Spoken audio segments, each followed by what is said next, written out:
오늘 우리에게 주신 하나님의 말씀은 로마서 3장 19절에서 31절의 말씀, 신약성경 243면입니다.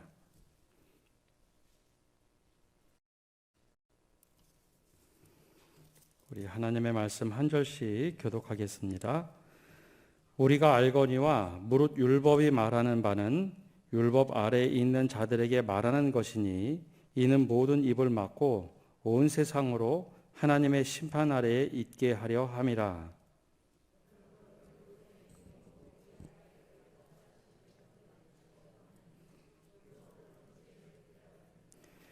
이제는 율법 외에 하나님의 한 의가 나타났으니 율법과 선지자들에게 증거를 받은 것이라.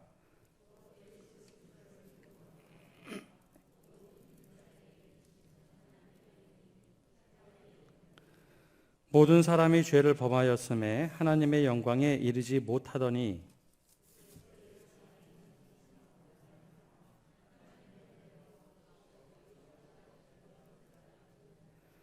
이 예수를 하나님이 그의 피로써 믿음으로 말미암는 화목제물로 세우셨으니 이는 하나님께서 길이 참으시는 중에 전에 지은 죄를 간과하심으로 자기의 의로우심을 나타내려 하심이니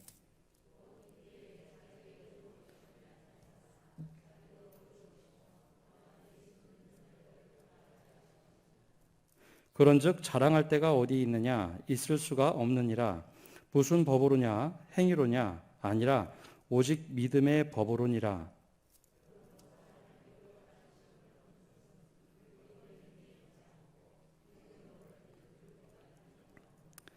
하나님은 다만 유대인의 하나님이시냐? 또한 이방인의 하나님은 아니시냐? 진실로 이방인의 하나님도 되시느니라.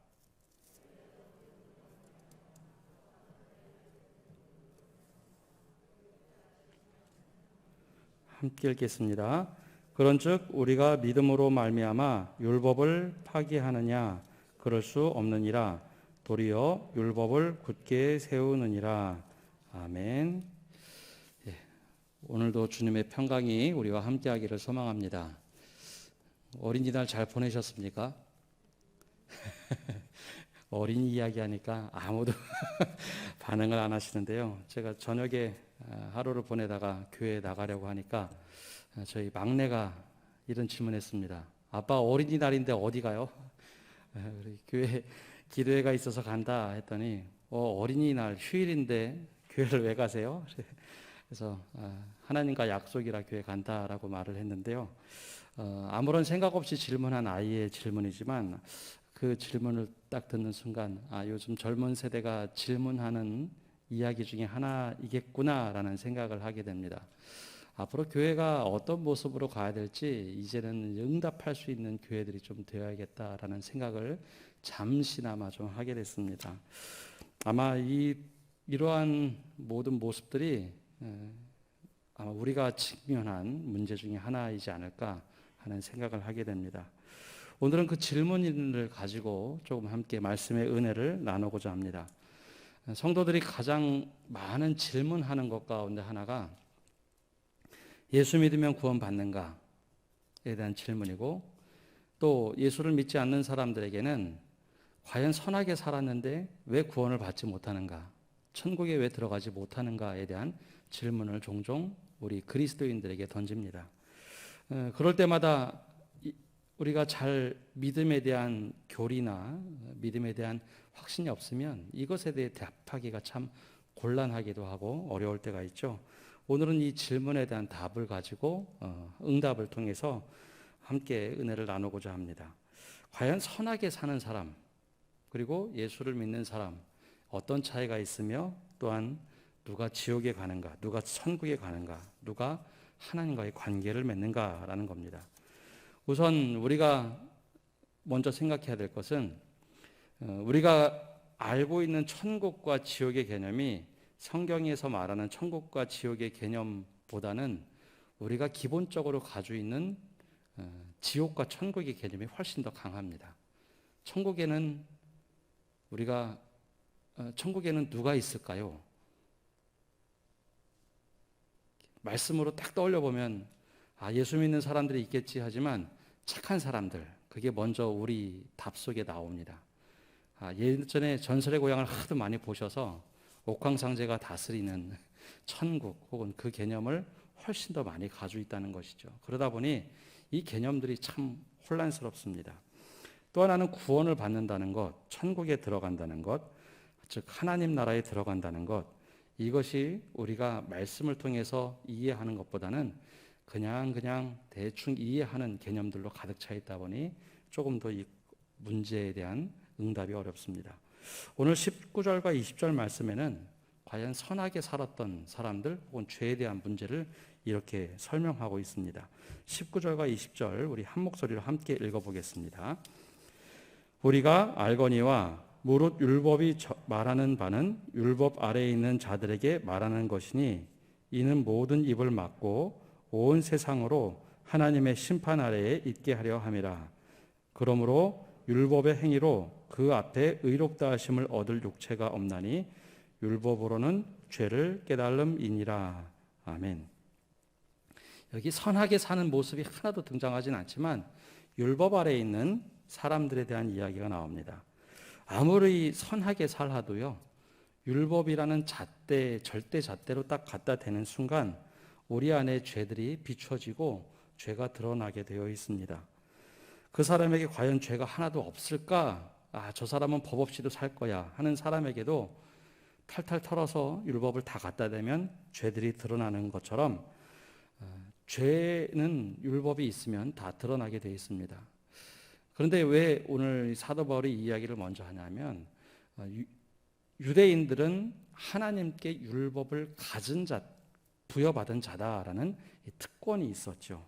하나님의 자녀라는 겁니다. 하나님께서 우리에게 특별하게 율법을 주셨다. 그래서 그것이 대단한 자랑이고 선민의식이었습니다. 더군다나 율법의 징표로 할례까지 몸에 새겼으니 이것이 대단한 자랑거리였습니다. 하나님과 우리는 이런 관계다라는 것이죠. 근데 이것을 조금 돌려서 표현해 보면 우리 현재 세계에도 법조인들이 있습니다. 법조인 하면 판사, 검사, 변호사. 이 사람들이 법을 얼마나 잘합니까? 법전을 줄줄줄 외워야지만 이 판사, 변호사, 검사가 됩니다. 그러면 이 사람들이 죄를 지을까요? 안 지을까요?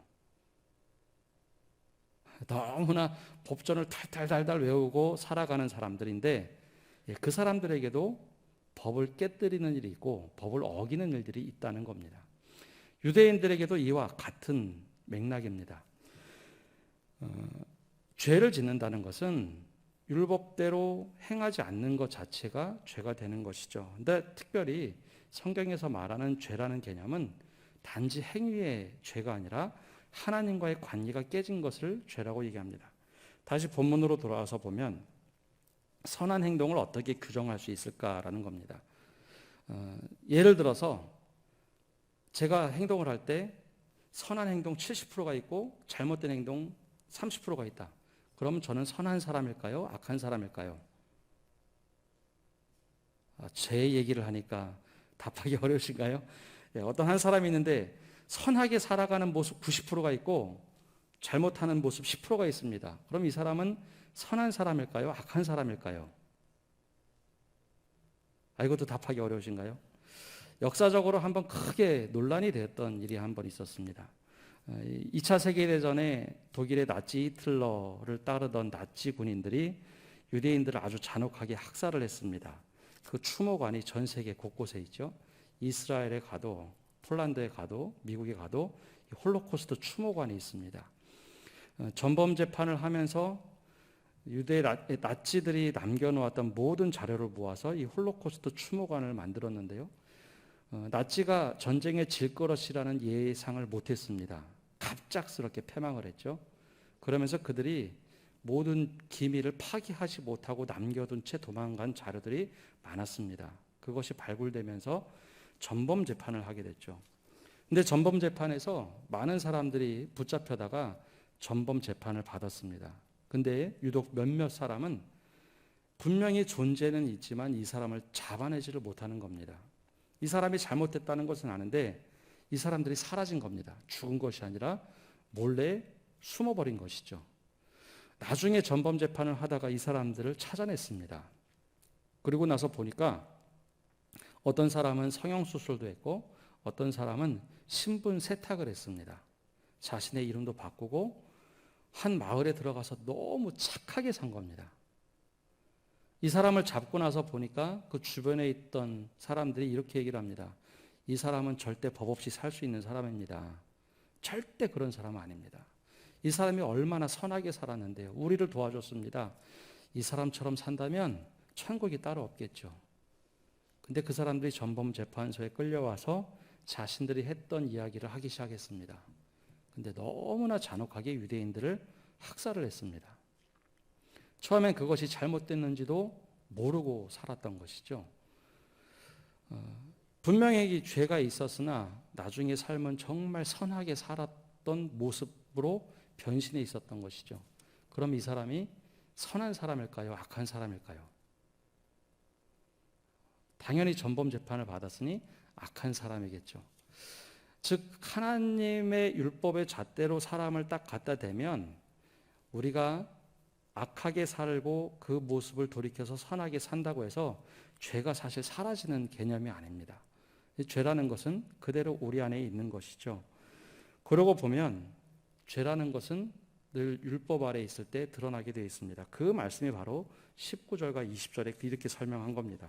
우리가 알거니와 무릇 율법이 말하는 바는 율법 아래에 있는 자들에게 말하는 것이니 이는 모든 입을 막고 온 세상으로 하나님의 심판 아래 있게 하려 함이라.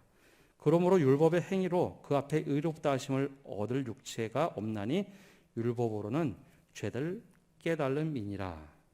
예. 너희가 율법 앞에 딱 있으면 죄 지은 사람들아 입 닫아라 라고 사도 바울이 아주 강하게 말을 하고 있습니다. 근데 제가 극단적인 표현을 들어서 이 전범 이야기를 떠올리는데요. 현대에는 이것이 상대적으로 나타납니다. 우리나라의 정치 진영 논리도 그렇고 전 세계 진영 논리도 똑같은데요. 내가 상대적으로 윤리적으로 조금 옳다라고 여기면 상대방은 악하다고 여기는 것이 일반적으로 우리가 생각하는 관점입니다.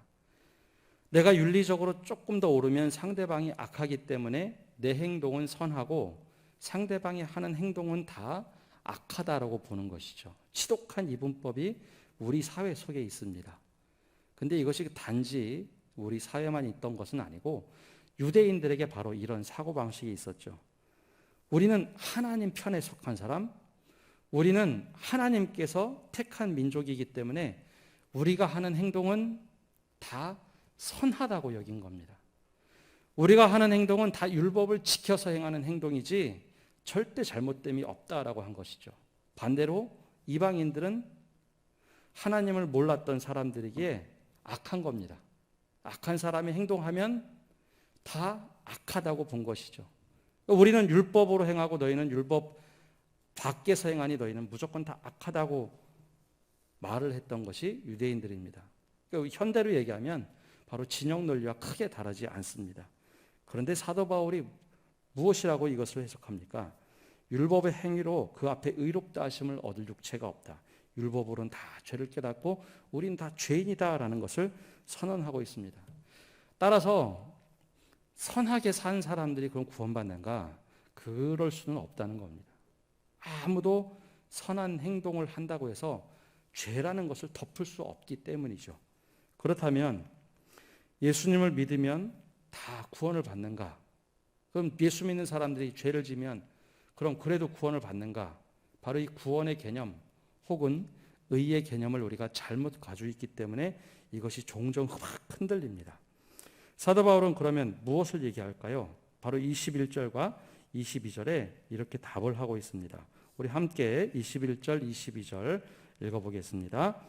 이제는 율법 외에 하나님의 한 의가 나타났으니 율법과 선지자들에게 증거를 받은 것이라. 곧 예수 그리스도를 믿음으로 말미암아 모든 믿는 자에게 미치는 하나님의 의니 차별이 없느니라. 아멘. 이 말에서 우리말로 번역할 때 그러나라는 단어가 사실 빠졌습니다. 그러나라는 단어를 쓸 때는 내용이 확 바뀔 때 쓰죠. 앞에 있는 얘기를 정반대로 뒤집어서 쓸 때. 즉 율법 아래에 있는 사람들은 모두 죄인이다. 그러나 이제는 그 율법이 작동하는 시대가 아니라 율법 외에 하나님의 의가 나타났으니 율법과 선지자들에게 증거를 받은 것이라. 사도 바울이 자신의 이야기로 막 설명을 하는 것이 아니라 이거 성경에 나와 있는 말씀을 내가 증거하고 있다라는 말을 하고 있는 겁니다. 우리 눈에는 율법과 선지자들에게 증거를 받은 것이라고 하는 것이 도대체 이게 무슨 말일까 하는데요. 유대인들은 이 말씀을 딱 받아보자마자 이 얘기구나 라는 것을 느끼게 되는데요. 우리는 이 성경, 우리 신약 성경, 구약 성경 이렇게 부르죠. 근데 유대인들은 지금도 이 신약 성경은 인정하지 않습니다. 예수님을 한 예언자, 선지자로만 이해를 하죠. 그리고 구약 성경만 믿는데 우리는 구약 성경이라 부르지만 유대인들은 이것을 타나크라는 단어로 부릅니다. 구약 성경을 타나크라고 부르는데요. 타나크는 세 가지 단어를 뭉쳐서 한 단어로 만든 겁니다. 토라, 네비임, 케투빔이라는 세 단어를 합쳐놓은 겁니다. 이거 무슨 뜻인가 하면 율법서, 예언서, 성문서. 구약 성경을 유대인들이 보기에는 세 가지, 즉 율법서, 예언서, 성문서로 되어 있다라고 얘기합니다. 우리는 5가지로 분류하는데 유대인들은 이 3가지로 분류합니다. 그래서 사도 바울이 지금 얘기하는 내가 율법과 선지자들에게 증거를 받았다라는 이야기는 다른 얘기가 아니라 구약 성경에 다 나와 있는 이야기입니다라는 말을 하는 겁니다. 그럼 구약 성경에 무엇이 나타났는가 하면 하나님께서 율법을 주셨다라고 너희들은 믿지만 하나님께서 그 율법 외에 하나님의 의가 나타날 것이다 계속해서 예언해 주셨다는 것이죠.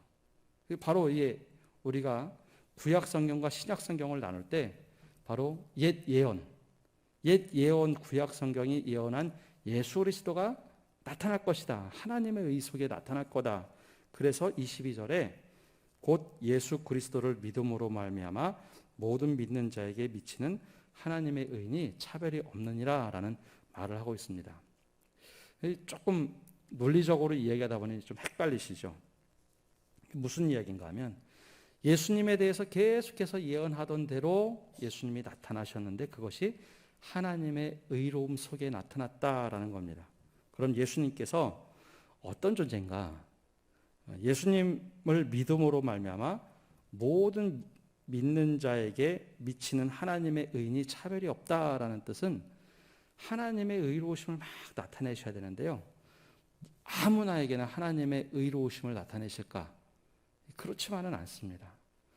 온 세상을 창조하시고 구원하시겠다 말씀하셨지만 그 매개점은 예수님을 믿는 사람들을 통해서 바로 하나님의 의를 나타내시는데 그것은 유대인이나 이방인이나 똑같이 차별 없이 다 하나님의 의로우심으로 맞이해 주시겠다라는 말씀입니다. 사실 여기 하나님의 의가 차별이 없다라는 그 말 속에 이 다음부터 나오는 말씀이 신학자들이 즐겨 쓰는 칭의론이라는 신학적인 개념입니다. 근데 칭의론을 지금부터 말하기 시작하면 이게 로마서 강의 전체가 다른 데로 비껴나가기 때문에 칭의론에 대해서는 정확하게 길게 말씀은 드릴 수 없지만 칭의론, 즉 하나님께서 의로우시니 너희도 우리도 의롭게 살라라는 말씀. 근데 이 의로움이라는 개념이 우리가 상식적으로 탁 떠올릴 때는 맞아, 정의. 맞아, 하나님이 정의로우니까 우리도 정의로워야 돼. 하나님이 공의로우시니까 우리도 공의로워야 돼. 그것만을 우리가 자꾸 생각하는데요. 뒤에도 한 번 더 말씀드리겠지만 하나님의 의라는 것은 관계입니다. 관계가 잘 이루어질 때 그것이 의롭다라고 얘기합니다. 하나님과 내가 의롭다라고 하는 것, 하나님께서 우리를 의롭다 하신 것은 하나님과 나가 관계가 잘 형성된 것. 관계가 깨지면 불의한 자가 되는 겁니다. 그래서 사도 바울이 바로 구원이라는 것과 하나님의 의라는 것, 이것을 모든 것으로 한 말씀으로 이야기하고 있죠. 다시 좀 말씀으로 돌아보면 그럼 예수님을 믿는다는 것이 과연 어떤 과정이길래 우리 보고 구원을 받는다 혹은 의롭다라고 말을 할까라는 것이죠. 그래서 23절과 24절에 좀 자세하게 풀어서 이제 말씀을 하고 있습니다. 한번 23절과 24절 말씀 함께 읽어보겠습니다. 모든 사람이 죄를 범하였음에 하나님의 영광에 이르지 못하더니 그리스도 예수 안에 있는 속량으로 말미암아 하나님의 은혜로 값없이 의롭다 하심을 얻은 자 되었느니라. 아멘. 모든 사람이 하나님의 영광에 이르지 못했다라는 것이 죄가 있는 사람들은 하나님 앞에 나갈 수 없다라는 겁니다. 죄가 있는 사람들이 하나님 앞에 나가면 하나님의 영광에 거리낌이 되기 때문에 그 사람은 구약의 제사법, 즉 예배 드리는 법으로 의하면 죽게 되어 있습니다. 지금도 전 세계에서 신전 문화를 가지고 있는 곳은 다 이런 개념들이 있습니다. 너희 거룩한 곳이니 신발을 벗어라. 하나님께서 말씀하셨던 그것이 기독교에만 있느냐? 아니요. 어떤 곳을 가더라도 신전 문화를 가지고 있는 곳은 다 이 거룩함에 대한 개념들이 좀 있습니다. 그렇죠?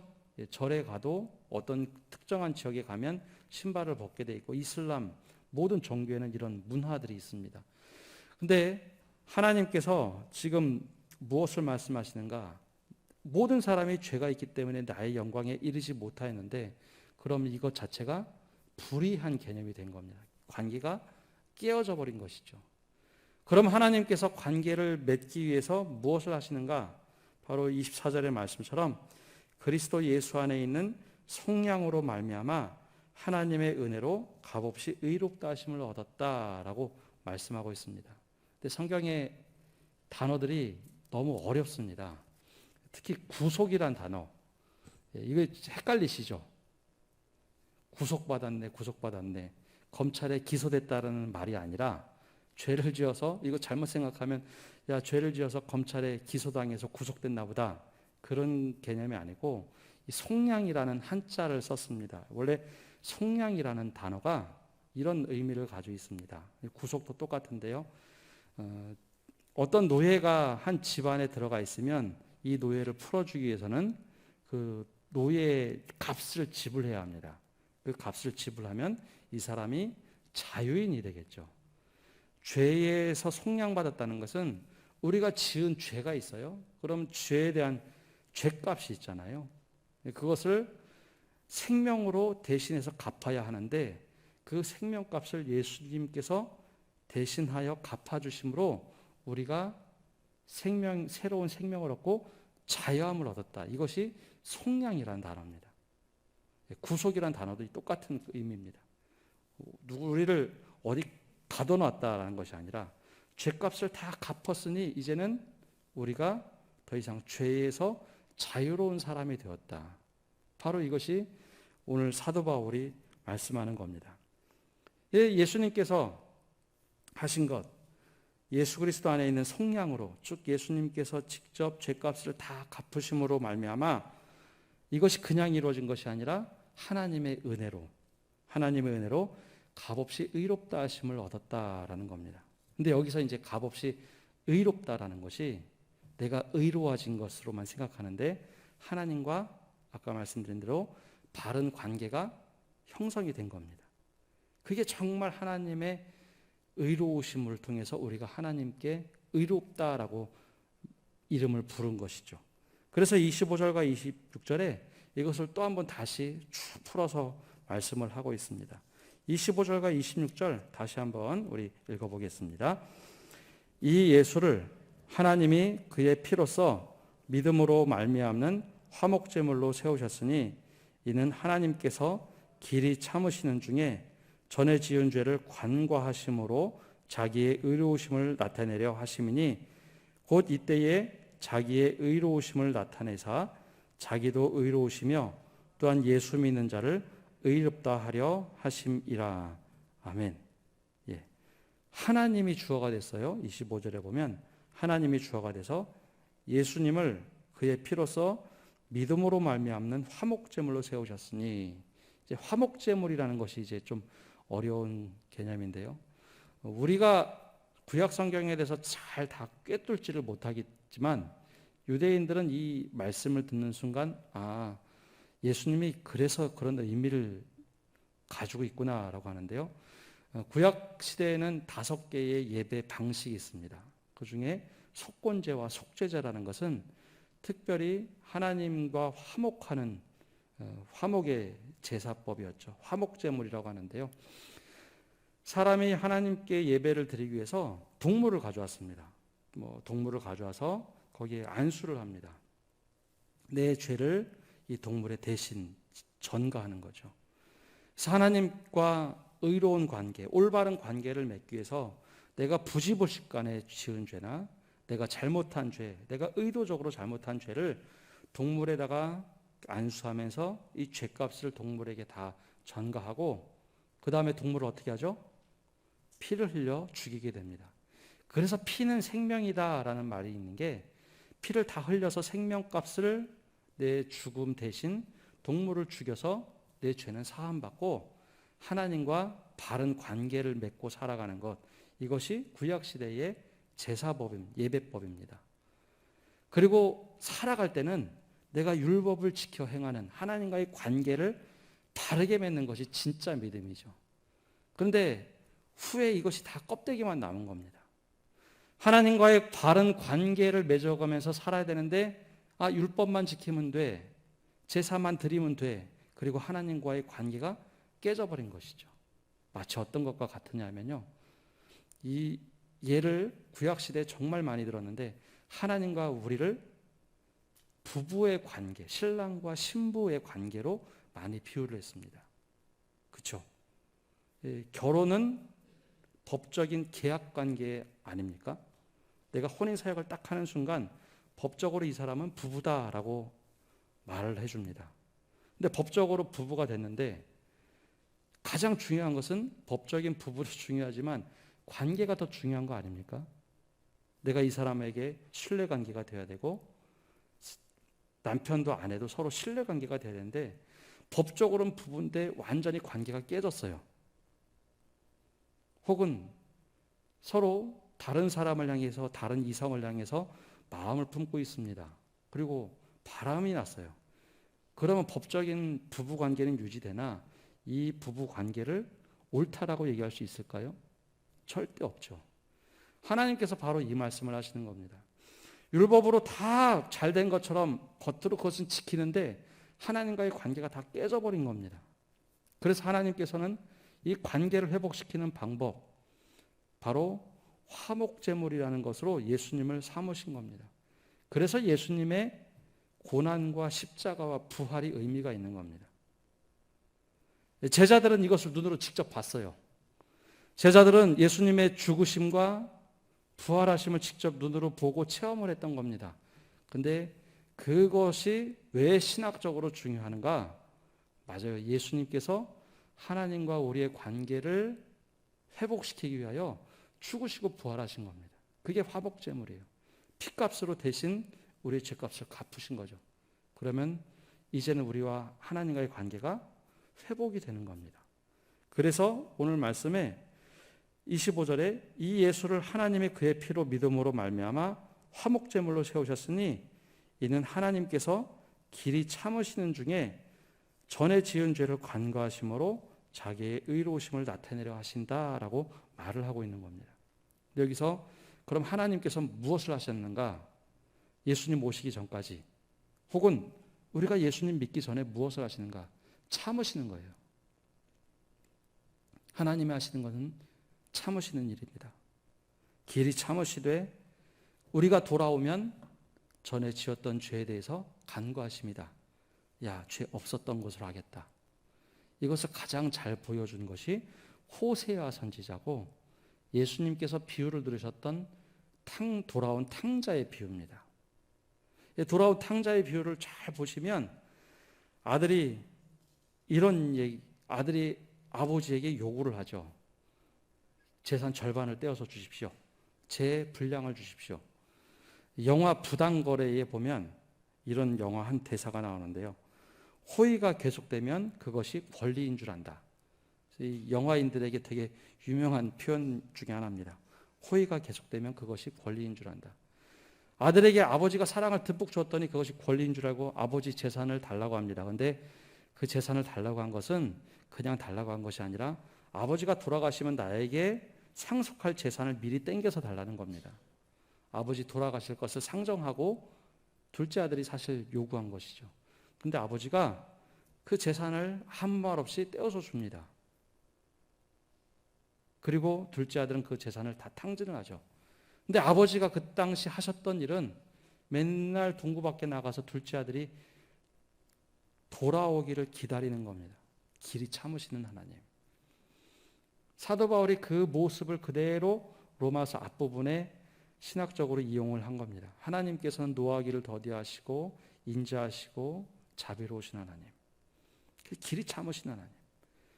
그래서 길이 참으시다가 돌아오면 둘째 아들을 팽개쳤나요? 아니죠. 어린 돼지를 잡고 그에게 잔치를 베풉니다. 전에 있던 죄에 대해서 아무것도 묻지도 따지지도 않아요. 돌아온 것 자체로 꼭 안아주시는 아버지의 모습이 나오죠. 바로 그 이야기입니다. 전에 지은 죄를 간과하심으로 그냥 없던 것으로 하시고 자기의 의로우심으로 야 내가 너를 얼마나 기다렸는데 이제 관계를 다시 맺자. 예수 그리스도를 화목제물로 다 드렸던 것을 네가 믿는 순간 더 이상 내가 죄 없다라고 말하고 26절에 곧 이때에 자기의 의로우심을 나타내사 자기도 의로우시며 또한 예수 믿는 자를 의롭다 하려 하심이라. 그래서 여기서 의롭다 하는 게 하나님의 의로우시니 너희도 의로하라. 하나님이 거룩하니 너희도 거룩하라 라는 것이 그냥 내가 이제 올바르게 살아야지, 내가 윤리적으로 살아야지 그것만을 이야기하는 것은 아니고요. 하나님과 나하고 이제 바른 관계를 맺고 살아가자라는 표현입니다. 지금까지는 죄로 인해서 다 단절됐지만 이제부터는 나하고 바른 관계를 맺자. 그것이 바로 하나님의 의로우심이 우리 안에 나타나서 너 의롭다라는 겁니다. 그러고 보면 아까 처음에 했던 질문 다시 돌아가면 선하게 산 사람이 구원받는다는 것, 선하게 살기 때문에 구원받는다는 것 불가능한 일입니다. 죄를 아무리 선하게 살았다고 덮을 수 없는 것이고요. 두 번째, 예수 믿는다고 잘못한 것 어떻게 하는가? 하나님과의 올바른 관계가 되어 있기 때문에 하나님께서 우리의 행동에 대해서는 분명히 마지막 날에 심판하신다라고 로마서에 그렇게 기록이 되어 있어요. 다 구원받는다고 하지만 우리의 행동의 값에 대해서는 분명히 심판하신다가 로마서에서 계속해서 말하는 바입니다. 그래서 오늘 말씀 제일 마지막에도 율법을 그럼 폐하겠느냐? 절대 폐할 수 없다라고 말을 하고 있어요. 왜냐하면 그 율법은 하나님과 올바른 관계를 맺는 기본적인 틀이기 때문입니다. 가끔 우리가 잘못 생각하는 것이 하나님의 은혜로 살아가면 법 없이도 살아가도 되고 법을 하나도 안 지켜도 되고 하나님 이제 구원받았는데 무슨 상관이 있는가? 아니요. 하나님은 우리의 행동에 대해서는 반드시 심판하신다라고 로마서 그리고 사도 바울이 쓴 모든 서신서에는 그 말씀이 기록되어 있습니다. 우리가 좀 착각을 하는 거예요. 그래서 예수 믿으면 구원받는데 우리 행동에 대해서는 다시 한번 우리가 늘 하나님과 올바른 관계를 맺도록 내 삶을 한번 늘 돌이켜봐야 되는 겁니다. 그래서 오늘 사도 바울이 바로 그 말씀을 하고 있습니다. 그렇다면 처음 질문에 답이 됐죠. 그러고 나서 이제 계속해서 풀어가는 것이 그러면 우리가 하나님의 백성 되거나 자녀 된 것이 자랑거리가 될까? 27절에 이렇게 말을 합니다. 그런즉 자랑할 때가 어디 있느냐? 있을 수 없느니라. 무슨 법으로나 행위로냐? 아니라 오직 믿음의 법으로니라. 유대인들이 가지고 있던 것은 내가 말씀 잘 지켜 행하면 구원받아. 내가 열심히 믿음 생활하면 구원받아.